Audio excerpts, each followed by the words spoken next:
E aí pessoal, tudo bem?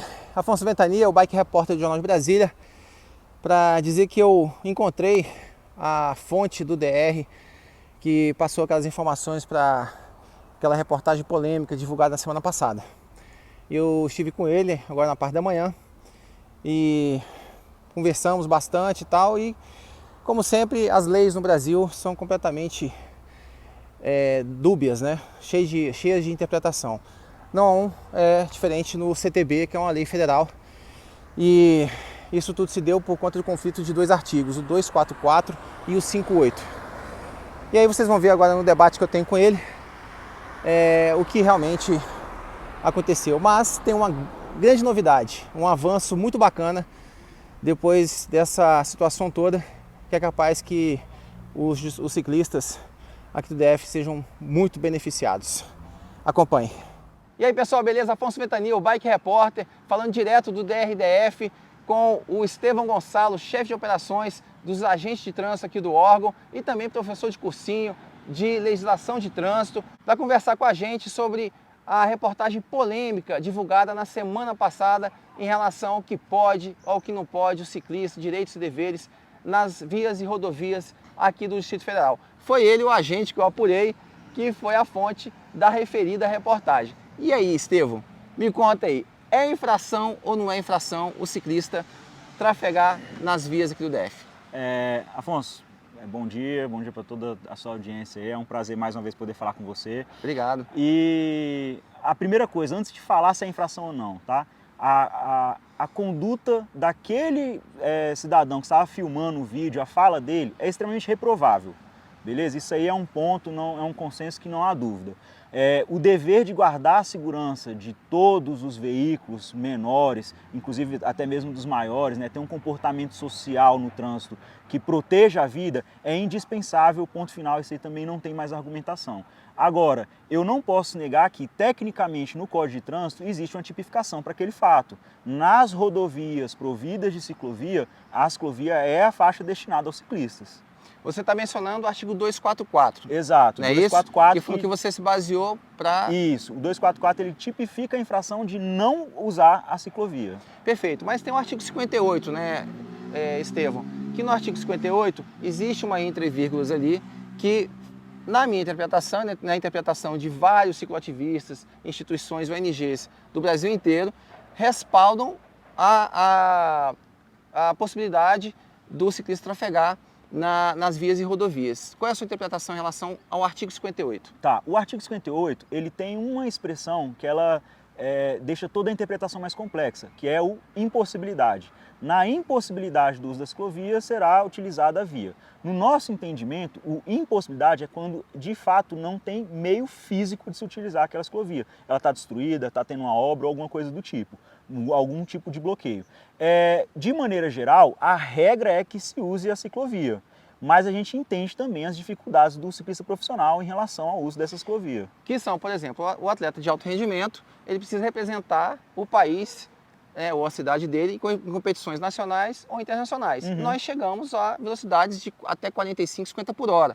E as ciclovias, elas têm velocidade máxima, por uma resolução do CONTRAN de 2011, de até 25 por hora, me parece, 20 a 25 por hora. 25 por hora, isso. Ou seja, então a gente não poderia treinar, porque na ciclovia é impossível, até por conta de intervenções que tem, como você falou, não só obstáculos, mas elas param, há cruzamentos nas rodovias, muitas vezes são compartilhadas com pedestres. Então, enfim, como é que na sua interpretação, na sua visão fica isso? Aí é a hora que entra justamente o dilema. Por quê? De um lado a gente tem o limite de velocidade, do outro lado a gente tem a proibição de utilizar a via. Sim. Então, quando entra o dilema, o que a gente tem que recorrer? A outras fontes do direito, que eu até conversei com você. Uma delas é o costume. O costume também é uma fonte do direito, e o costume no ciclismo profissional é o uso da via pública. Então, apesar de existir a tipificação, como a gente falou, certo, a gente conversou também da prática da fiscalização dessa conduta, né? O costume, de certa forma, garante esse direito do uso. O que a gente tem que buscar, então? Aliar esse costume com a legislação, tentar trazer essa harmonia entre a prática e a lei. O ideal, o mundo ideal, é claro, seria que se a gente tivesse um ciclódromo, se a gente tivesse vias expressas de ciclistas profissionais, isso aí seria um mundo perfeito, mas a gente está longe de alcançar isso, Não, né? é impossível, é uma utopia, né? Não tem jeito, infelizmente. Pois é. Então, assim, dessa forma, buscando justamente aliar o costume à legislação, a gente conversando aqui chegou a algumas ideias. Uma delas é colocar com o poder regulamentador do DR, que nós temos a capacidade de regulamentar... Boa informação, hein? Olha só. Nós temos a capacidade de regulamentar o uso, a exploração das rodovias, a gente trazer para o papel uma forma de regulamento que permita que o ciclista faça uso dessa via pública.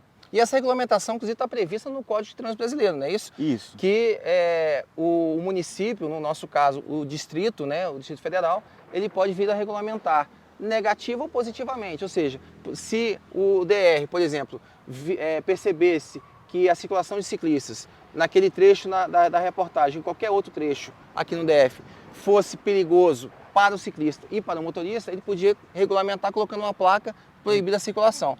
Mas o que o Estevão está falando, que eu acho muito importante, que é um avanço, é o contrário. Eles estão exatamente pensando numa possibilidade de regulamentar exatamente para dirimir essa dúvida, para acabar de vez com essa interpretação possível, né, de 2 artigos de uma lei federal, que é o Código de Trânsito Brasileiro, para que aí sim nós tenhamos segurança e a gente possa contar com respeito e com a compreensão dos motoristas. Não é isso, Estevão? Estou certo? Exato. É exatamente isso. A ideia aqui, da mesma forma que a gente, por exemplo, autoriza a circulação pela contramão, quando a gente faz uma fluidez de faixa reversível, a gente autoriza o uso eventual de um acostamento para trânsito, ou então, da mesma forma que a gente fecha a via para veículos e permite o trânsito de pedestres, no caso do eixão do lazer, a gente consegue, sendo órgão com circunscrição sobre a via, regulamentar essa exploração, autorizando o uso dos ciclistas. A ideia agora é trabalhar, pegar a mesa de estudos, trabalhar um documento que seja bem elaborado para não gerar dúvidas, para evitar novamente, né, esse tipo de polêmica e garantir a segurança dos nossos ciclistas profissionais que representam o Brasil aí mundo afora. Beleza, perfeito. E lembrando que ciclista não pode ser autuado, né? Foi colocado lá na reportagem que pode ser autuado. Não pode, até porque não tem nenhum mecanismo, né? Isso. Previsto em lei para autuar um ciclista. Isso. Apesar de existir a tipificação, o passível de ser autuado não quer dizer que vai ser autuado. Hoje, o que acontece é que, para ciclistas e pedestres, não existe regulamentação do CONTRAN que padronize a forma de se fazer essa autuação, né? Seria por CPF, por RG, como que vai ser feita a abordagem, tudo isso aí não tem regulamentação. Então, na prática, a autuação não é possível por conta disso. Por mais que a gente entenda que a norma técnica, como eu disse, ela fala uma coisa, a prática nos leva a outro caminho. Eu posso até falar por prática, que eu tenho 30 anos de ciclismo, e nunca fui parado por nenhum agente do DR, muito menos do Detran e Polícia Militar. E nesse governo, eu tenho falado e repito, nos últimos 4 anos e meio, enquanto eu tenho atuado, viu, Estevão, como bike repórter, eu não sei o que esse governo está fazendo em relação a outras áreas. Eu estou sempre com foco no trânsito. Está sendo muito participativo, os órgãos sempre nos recebem, a imprensa, principalmente eu posso falar por mim, eu estou sempre aqui sendo recebido pelo presidente Fausto Nakifo Júnior do DR, pelo Detran, pelo comandante do CPTran, Coronel Divan Souza. Então eu queria agradecer em nome de todos os ciclistas, viu, Estevão, a sua participação aqui na nossa reportagem, para que a gente possa esclarecer, porque realmente aquela reportagem foi muito polêmica, assustou muita gente, né? E na prática é diferente, gente. E o que a gente ganha com isso, desse episódio, que eu posso até considerar infeliz, é que a gente está avançando. Então agora, vocês têm a minha palavra de que eu vou pessoalmente fazer um pleito junto ao presidente, diretamente ao presidente do órgão, Fausto Nakifo Júnior, que tem se mostrado um parceiro do ciclista esses 4 anos e meio, para que ele realmente possa aprovar, né, sancionar essa regulamentação que o Estevão está propondo aqui como uma solução para essa polêmica. Legal. Obrigado, viu, Estevão? Afonso, eu que agradeço. Mais uma vez, o DR está de portas abertas para toda a sociedade civil. O trânsito ele é um aspecto social, então seria impossível a gente fazer o trânsito sem a sociedade, né? Então, sempre que qualquer pessoa, não só ciclista, precisar, o DR está de portas abertas. E concluindo, dizendo que a bicicleta é um veículo, né? Exato. E como outro qualquer, precisa ser respeitado, né? Ele está incluído no código, a bike está incluída no Código de Trânsito Brasileiro como um veículo, então, portanto, o maior protege o menor. Então, motoristas, por favor, mais empatia e mais respeito à nossa vida. Obrigado, valeu! Com certeza. Tchau, tchau.